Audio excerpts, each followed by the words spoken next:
আসসালামু আলাইকুম। কেমন আছেন সবাই? সবাই বেশ ভালো আছেন। আমরা আলহামদুলিল্লাহ বেশ ভালো আছি। তবে এই গরমে আম বাসায় সবাই কম বেশি সবাই অসুস্থ। সবাই ঠান্ডা, জ্বর লেগে আছে। তার চেয়ে বেশি অসুস্থ আমার মাহামণিটা। যাই হোক আজকে যেহেতু গতকালকে তার পরীক্ষা শেষ হয়েছে, আজকে তাকে একটু ছুটি দেওয়া হয়েছে।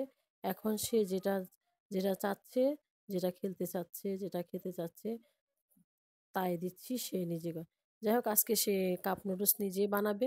তাই তাকে আমি কাপ নুডলস বানানোর জন্য অনুমতি দিয়েছি। এখানে আমি গরম পানি রেডি করে দিয়েছি। গরম পানি যখন গরম পানি দিয়েছি, গরম পানিগুলো সে আ ফেলে দিয়েছে। ফেলে দিয়ে এখন নুডলসের মধ্যে যে মসলাগুলো আছে, সেই মসলাগুলি দিয়ে সে আজকে নুডলস বানাবে। আ সে নিজ হাতে নুডলস বানাবে এবং ইনশাআল্লাহ খাবে। সে মহা খুশি। যাই হোক সে খুশি থাক আমি এটাই চাচ্ছি আল্লাহর কাছে। যাই হোক এখন সে আ নুডলসের মধ্যে যে সসটা ছিল সেই সসটা দিয়ে দিয়েছে। দিয়ে এখন জিজ্ঞেস করেছি কেমন হয়েছে? খুবই ভালো হয়েছে। যেহেতু নিজের হাতে বানিয়েছে। এখন সে খেয়ে নিচ্ছে।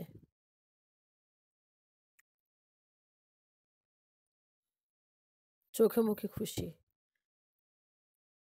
আবারও এটাকে মাখিয়ে ঝুঁকিয়ে নিচ্ছে। যাই হোক মাখিয়ে ঝুঁকিয়ে সে খেয়ে নিবে। সকালবেলা আজকে নাস্তা খায়নি। উম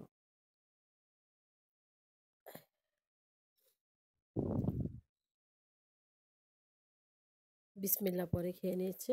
আর বলছে অনেক মজা হয়েছে। যাই হোক সে খেয়ে নিক এই জিনিসটা, নুডলসটা। আগামীকাল আবার শনিবার স্কুল খোলা। আম যেহেতু পরীক্ষা শেষে ভাবছি ২-৩ দিন বন্ধ পাওয়া যাবে। বন্ধ নেই। শুধু শুক্রবারে বন্ধ ছিল। আগামীকাল শনিবার আবার স্কুলে যেতে হবে। দেখি যদি শরীর ভালো থাকে মাহার তাহলে তাকে স্কুলে পাঠাবো ইনশাআল্লাহ।